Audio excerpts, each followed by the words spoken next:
Hello friends, मैं हूं प्रतीक साहू और मैं आपका स्वागत करता हूं अपने यूट्यूब चैनल प्लेटफॉर्म एकेडमी में। आज हम लोग भारत की प्रमुख नदियों के बारे में पढ़ेंगे विस्तारपूर्वक। तो आइए पढ़ते हैं कुछ महत्वपूर्ण बिंदु, जैसे इनका उद्गम कहां से हुआ है, इनकी कितनी लंबाइयां हैं और इनकी कितनी सहायक नदियां हैं। तो हम लोग स्टार्ट करते हैं भारत की प्रमुख नदियाँ। तो भारत में अनेक छोटी तथा बड़ी नदियाँ अपने सहायक नदियों के साथ भारत भूमि को पवित्र करते हुए बहती हैं। भारत की कुछ प्रमुख नदियों की जानकारी यहाँ दी गई है। तो हम लोग पहली नदी स्टार्ट करते हैं, सिंधु नदी। सिंधु नदी को इंडस नदी भी कहा जाता है। जैसा कि आप देख रहे होंगे, इसको इंडस नदी भी कहा जाता है। और इस नदी का उद्गम तिब्बत स्थित मानसरोवर झील से हुआ है।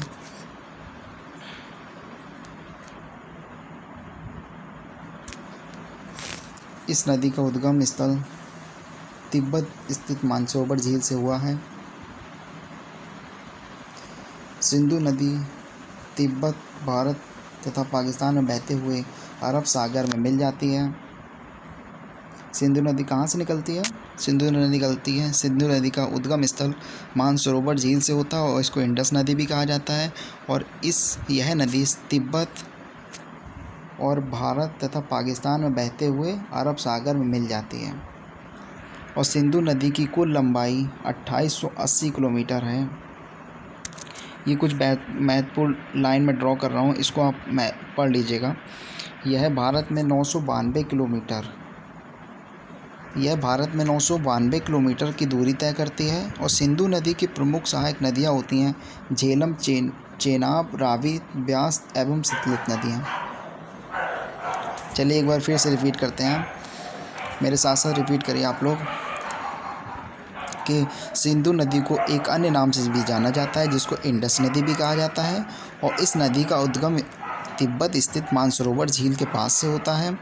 और सिंधु नदी तिब्बत और भारत तथा पाकिस्तान में बहते हुए अरब सागर में मिल जाती है। सिंधु नदी की कुल लंबाई 2880 किलोमीटर है।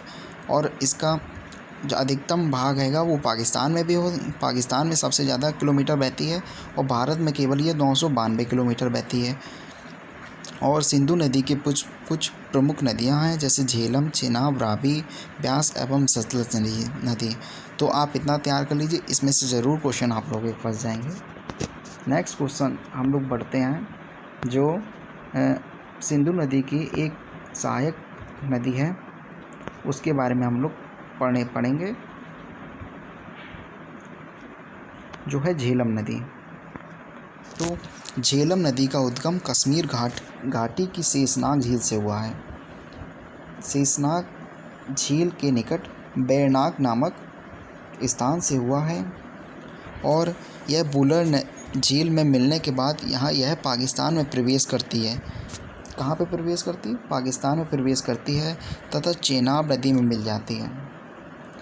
झेलम नदी की कुल लंबाई 724 किलोमीटर है और भारत में इसकी लंबाई 400 किलोमीटर की है। तो झेलम नदी का उद्गम स्थल कहाँ से हुआ है? कश्मीर घाटी की शेषनाग झील के निकट बैरनाग नामक स्थान से हुआ है।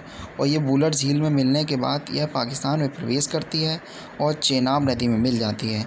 झेलम नदी की कुल लंबाई 724 किलोमीटर है, जिसका अधिकतर भाग हिंदुस्तान में बहता है और जिसकी लंबाई है 400 किलोमीटर।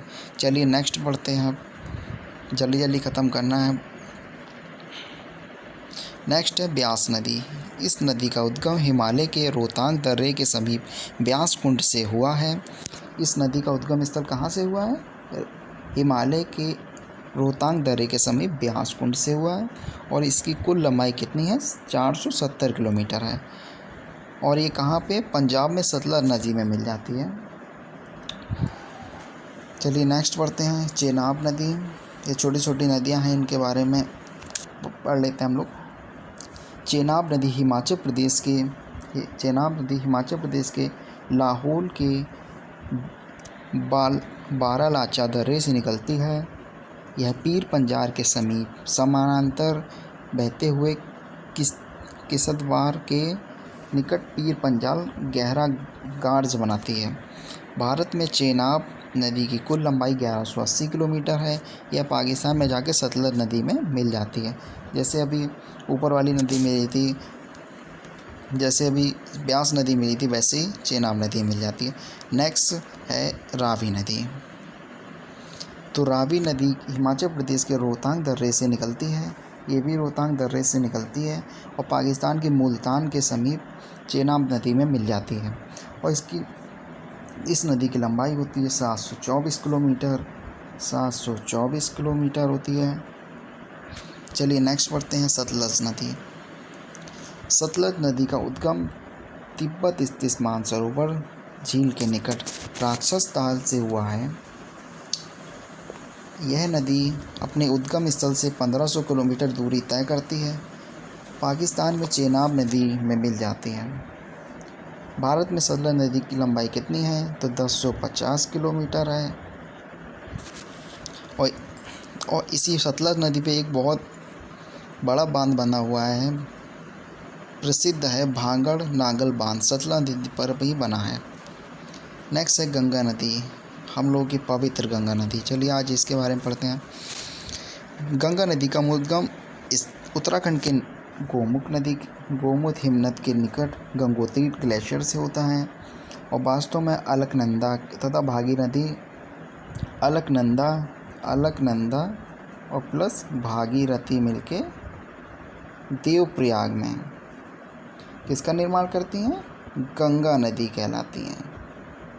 गंगा नदी कहलाती हैं। इलाहाबाद के निकट मैं बेसिकली कानपुर से हूँ और गंगा नदी का सबसे बड़ा तटीय ज़िला हैगा कानपुर।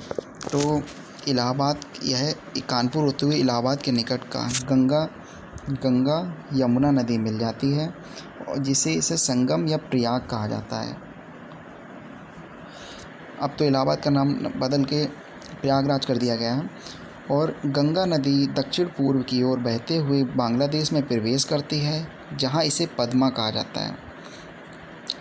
ये गंगा नदी इलाहाबाद होते हुए सीधे उधर पटना बेगूसराय होते हुए फरक्का में जाती है और सबसे कम भाग इसका झारखंड में हैगा और सबसे कम दूरी तय करती है झारखंड में, केवल 25 किलोमीटर की दूरी तय करती है। और वेस्ट बंगाल के फरक्का से 2 धाराएँ निकल जाती हैं, एक बंगाल की खाड़ी में चली जाती है और नेक्स्ट चली जाती है कि बांग्लादेश की तरफ, और यह दक्षिण की बांग्लादेश में प्रवेश करती है, जहाँ इसे पद्मा नदी कहा जाता है। और समुद्र मिलने से पहले ब्रह्मपुत्र नदी से मिलती है। तो इसका निर्माण जब ब्रह्मपुत्र, गंगा प्लस ब्रह्मपुत्र मिलती हैं तो किसका निर्माण होता है? तो यहाँ पे मेघना का निर्माण होता है। गंगा नदी की कुल लंबाई होती है 2525 किलोमीटर तथा भारत में इसकी लंबाई 2510 किलोमीटर है, जिसमें सर्वाधिक यह उत्तर प्रदेश राज्य में बहती है। और गंगा नदी पश्चिम बंगाल में विश्व प्रसिद्ध सुंदरबन डेल्टा का निर्माण करती है। गंगा नदी की प्रमुख नदियाँ यमुना, सोन नदी, रामगंगा नदी बरेली में है, सोन नदी बिहार में है, यमुना नदी आगरा में है, घाघरा नदी और कोसी और गंडक ये सब बिहार में है। तो वहाँ पे इसमें इसकी सहायक नदियाँ बन जाती हैं। चलिए नेक्स्ट पढ़ते हैं यमुना नदी। यमुना नदी का क्या है? गंगा नदी की प्रमुख सहायक नदी है। इस नदी का उद्गम उत्तराखंड के यमुनोत्री ग्लेशियर से हुआ है। बंदरपूछ पहाड़ी पर स्थित है, जो यमुना नदी के किनारे दिल्ली, मथुरा, आगरा बड़े बड़े शहर हैं। यह लगभग 1375 किलोमीटर का सफ़र तय करते हुए इलाहाबाद के निकट प्रयागराज में गंगा नदी मिल जाती है। यमुना नदी की प्रमुख सहायक नदियां हैं टोंस, चंबल, बेतवा, केन। बेतवा उधर पे यहाँ पे यूपी में झांसी के पास में से निकलती है और चंबल वहाँ से निकलती है, उसका क्या राजस्थान में है। और काली सिंध आदि नदियाँ हैं। यमुना नदी को भारत की सबसे प्रदूषित नदी माना जाता है। नेक्स्ट पढ़ते हैं चंबल नदी। चंबल नदी मध्य प्रदेश के इंदौर जिले के चंबल नदी चंबल नदी मध्य प्रदेश के इंदौर जिले में स्थित महू के निकट जानापाव पहाड़ी से निकलती है। यह नदी मध्य प्रदेश, राजस्थान होते हुए उत्तर प्रदेश के इटावा जिले में यमुना नदी में मिल जाती है। चंबल नदी की लंबाई है 950 किलोमीटर, 950 किलोमीटर और यह नदी बीहड़ों गड्ढों का निर्माण करती है। बीहड़ों को मतलब क्या कहते हैं? बीहड़ों को गड्ढा कहते हैं। नेक्स्ट है घाघरा नदी। इस नदी का उद्गम स्थल मापाचालुंग ग्लेशियर से हुआ है, जो तिब्बत के पठार में स्थित है। यह नेपाल के मध्य स्थित है, बहती है। हिमालय तथा शिवालिक श्रेणियों को पार करते हुए यह रासीपानी नामक स्थान पर गहरी संकीर्ण घाटी का निर्माण करती है। घाघरा नदी बिहार में छापरा के पास गंगा नदी मिल जाती है। इस नदी की कुल लंबाई 1200 किलोमीटर है। चलिए नेक्स्ट पढ़ते हैं गोमती नदी। गोमती नदी का उद्गम स्थल उत्तर प्रदेश के पीलीभीत, बरेली के आगे पड़ता है। पीलीभीत उत्तर प्रदेश की रानी लखनऊ इसी नदी के किनारे बसा हुआ है। वो गाजीपुर के निकट गंगा नदी में मिल जाती है, गाजीपुर उत्तर प्रदेश में। चलिए नेक्स्ट पढ़ते हैं गंडक नदी। गंडक नदी का उद्गम स्थल नेपाल तिब्बत की सीमावर्ती पर्वत श्रेणियों से हुआ है, संक्राल से हुआ है। नेपाल में इस नदी को शालिग्रामी तथा नारायणी नाम से जाना जाता है। उत्तर प्रदेश तथा बिहार की सीमा में बहते हुए यह नदी पटना के पास गंगा नदी में मिल जाती है। गंडक नदी की कुल लंबाई 425 किलोमीटर। चलिए नेक्स्ट पढ़ते हैं कोसी नदी, जिसे बिहार का शोक भी कहा जाता है। कोसी नदी का उद्गम प्रारंभिक रूप में 7 धाराओं से हुआ है, 7 धाराओं से हुआ है, जो नेपाल, हिमालय तथा कंचनजंगा पर्वत से निकलती हैं। इन धाराओं में सबसे बड़ी धारा का नाम है अरुण, जो माउंट एवरेस्ट के पास से निकलती है। बिहार के मैदानी भागों में बहते हुए यह नदी भागलपुर, जो बिहार का जिला है, भागलपुर में गंगा नदी में मिल जाती है। कोसी नदी की कुल लंबाई 750 किलोमीटर है। कोसी नदी अपने मार्ग परिवर्तन एवं भयंकर बाढ़ के साथ कुख्यात है। यह प्रतिवर्ष बिहार में जनधन की अपार क्षति पहुंचाती है, इसलिए इसे बिहार का शोक भी कहते हैं। कोसी नदी को बिहार का शोक इसलिए कहा जाता है क्योंकि इससे हर साल वहाँ के जनधन में बहुत क्षति आती है, बाढ़ आ जाती है। चलिए नेक्स्ट पढ़ते हैं। अभी आपने पढ़ा बिहार का शोक, अब पढ़ते हैं झारखंड का शोक, दामोदर नदी। इस नदी का उद्गम स्थल छोटा नागपुर के पठार के पास स्थित पलामू पहाड़ी से हुआ है। यह झारखंड से बहते हुए पश्चिम बंगाल में प्रवेश करती है और तथा हुगली नदी मिल जाती है। हुगली किसको कहते हैं? गंगा नदी को। दामोदर नदी द्वारा पश्चिम बंगाल में बाढ़ से तबाही आती है, इसलिए इसे पश्चिम बंगाल का शोक कहते हैं। सॉरी, मैंने भी झारखंड का शोक बताया, ये पश्चिम बंगाल का शोक है। इस नदी पर दामोदर नदी घाटी परियोजना संचालित होती है। अमेरिकी की टेनेसी नदी घाटी परियोजना पर आधारित है। जो किस पर आधारित? दामोदर नदी घाटी परियोजना अमेरिकी की टेनेसी नदी घाटी परियोजना पर आधारित है। चलिए नेक्स्ट पढ़ते हैं बेतवा नदी। बेतवा नदी का उद्गम मध्य प्रदेश से हुआ है। मध्य प्रदेश के रायसेन जिले में स्थित कुमार गांव के निकट विंध्याचल पर्वत से हुआ है। इसकी लंबाई 745 किलोमीटर है।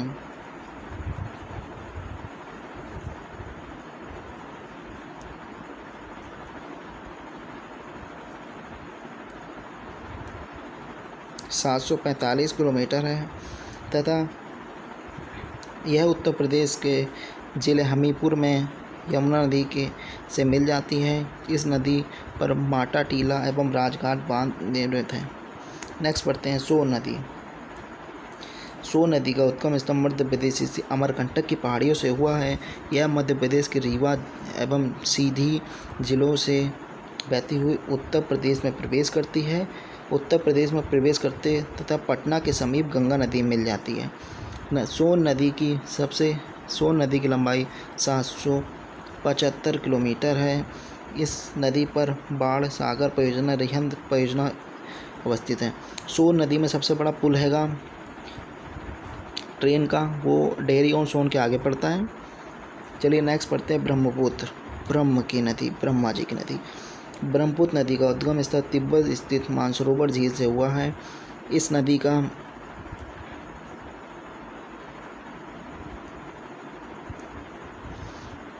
उद्गम स्थल समुद्र तल से 5150 किलोमीटर ऊंचाई पर स्थित है। इस नदी का उद्गम स्थल समुद्र तल से 5150 मीटर ऊंचाई पर स्थित है। ब्रह्मपुत्र नदी तिब्बत में सांगपो नदी कहलाती है तथा भारत में अरुणाचल प्रदेश में प्रवेश करती है दिहांग कहलाती है। असम में इसे ब्रह्मपुत्र नाम से जाना जाता है तथा बांग्लादेश में इसे जमुना नाम से जाना जाता है। गंगा एवं ब्रह्मपुत्र के संगम के दौरान समृद्ध होकर मेघना धारा का निर्माण होता है। ब्रह्मपुत्र नदी की कुल लंबाई 2900 किलोमीटर है। कितना है? 2900 किलोमीटर कुल लंबाई है तथा गंगा नदी की 2550 किलोमीटर है तथा भारत में यह 716 किलोमीटर चलती है। इस नदी पर असम में विश्व का सबसे बड़ा नदी द्वीप माजेली द्वीप स्थित है। चलिए नेक्स्ट पढ़ते हैं नर्मदा नदी। यह नदी मध्य प्रदेश की विंध्याचल पर्वत में स्थित अमरकंटक की पहाड़ियों से निकलती है। यह अपने स्थान से पश्चिम की ओर 12 किलोमीटर की ओर स्थित करती हुई गुजरात में भड़ोच के निकट खंभात की खाड़ी में गिरती है। नर्मदा नदी पर डेल्टा का निर्माण नहीं करती है, एस्चुअरी का निर्माण करती है। इस नदी पर इंदिरा सागर परियोजना, ओंकारेश्वर परियोजना एवं सरदार सरोवर परियोजना नर्मदा नदी पर स्थित है तथा नर्मदा नदी के किनारे स्टैच्यू ऑफ यूनिटी बना हुआ है, जो सरदार वल्लभ भाई पटेल की प्रतिमा है, जिसकी ऊंचाई 182 मीटर रहेगी और ये उसी नर्मदा नदी के किनारे तथा नर्मदा नदी के किनारे बसा हुआ शहर कौन सा है? जबलपुर रहेगा। जबलपुर है मध्य प्रदेश का तथा मध्य प्रदेश का हाईकोर्ट जबलपुर में स्थित है। ताप्ती नदी, इस नदी का उद्गम स्थल मध्य प्रदेश के बैतूल जिले के मुल्ताई नगर के पास से हुआ है। ताप्ती नदी पश्चिम की ओर और नर्मदा नदी के समानांतर बहती है। ताप्ती और नर्मदा हमेशा पश्चिम की ओर बहती हैं। गुजरात में सूरत के निकट खंभात की खाड़ी में गिरती है तथा इस नदी की लंबाई कितनी किलोमीटर कितने बहती है? तो 724 किलोमीटर ये बहती है ताप्ती नदी। नेक्स्ट है महानदी। महानदी का उद्गम छत्तीसगढ़ राज्य के रायपुर जिले में स्थित शिंगवा पहाड़ी से होता है। यह नदी छत्तीसगढ़ एवं उड़ीसा राज्य में 857 किलोमीटर बहती हुई बंगाल की खाड़ी में गिरती है। इस नदी पर उड़ीसा राज्य में प्रसिद्ध हीराकुंड बांध हैगा। हीराकुंड बांध कहाँ पे हैगा? तो हीराकुंड बांध कटक में स्थित है, कटक के किनारे हैगा और कटक में ही राष्ट्रीय चावल अनुसंधान केंद्र स्थित हैगा। नेक्स्ट गोदावरी नदी। इस नदी का उद्गम महाराष्ट्र के नासिक जिले में होता है। गोदावरी नदी दक्षिण भारत की सबसे बड़ी नदियों में से एक है। इसकी लंबाई 1465 किलोमीटर है। अपने विशाल आकार के कारण इस नदी को दक्षिण की गंगा एवं वृद्ध गंगा नामों से भी जाना जाता है। यह महाराष्ट्र, आंध्र प्रदेश एवं तेलंगाना के पठारों को पार करती हुई बंगाल की खाड़ी में गिर जाती है। नेक्स्ट है कृष्णा नदी। कृष्णा नदी में ही हीरे जब पाए जाते हैं। कृष्णा नदी महाराष्ट्र के महाबलेश्वर निकट एवं एक झरने से निकलती है। यह महाराष्ट्र, कर्नाटक तथा आंध्र प्रदेश में बहते हुए विजयवाड़ा के निकट विभिन्न शाखाओं में बंगाल की खाड़ी में गिरती हैं। इस नदी की लंबाई 1400 किलोमीटर है। कृष्णा नदी पर नागार्जुन परियोजना एवं श्रीशैलम परियोजना निर्मित हैं। चलिए नेक्स्ट पढ़ते हैं कावेरी नदी। दोस्तों कल हम लोग जो हम लोग विस्तार पूर्वक पढ़ रहे हैं, इसका हम लोग कल टेस्ट करेंगे, जिसमें क्वेश्चंस होंगे 30 से 50 के बीच में, जो ऑब्जेक्टिव टाइप होंगे। नेक्स्ट पढ़ते हैं कावेरी नदी। कावेरी नदी का उद्गम स्थल कर्नाटक स्थित कुर्ग जिले में स्थित ब्रह्मगिरी पहाड़ियों से हुआ है। कावेरी नदी में स्थित शिव समुद्रम जलप्रपात है। यह नदी 800 किलोमीटर की दूरी तय करती है। इसे बंगाल की खाड़ी में 800 किलोमीटर दूरी तय करती हुई बंगाल की खाड़ी। दो राज्यों के बीच में विवाद भी है इस नदी को लेकर। इसी नदी में शिव समुद्रम जलप्रपात बनता है। नेक्स्ट है क्षिप्रा नदी। चलिए जल्दी जल्दी कर लेते हैं। क्षिप्रा नदी मध्य प्रदेश के इंदौर जिले में स्थित काकरी बड़ी पहाड़ी से निकलती है। इस नदी में किनारे उज्जैन का विश्व प्रसिद्ध महाकालेश्वर मंदिर स्थित है, जहाँ प्रत्येक 12 वर्षों में कुंभ मेला होता है। माही नदी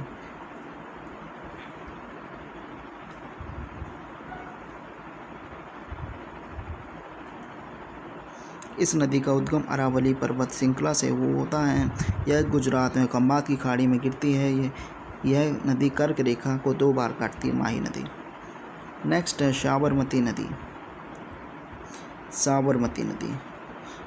नदी राजस्थान के उदयपुर में अरावली पर्वत श्रृंखला से निकलती है तथा खंबात की खाड़ी मिल जाती है। इस नदी के किनारे नगर का नाम है अहमदाबाद तथा गांधीनगर। चलिए ये तो कुछ क्वेश्चन दोस्तों जो रिवर से रिलेटेड थे, और कल हम लोग पढ़ेंगे रिवर से रिलेटेड क्वेश्चंस।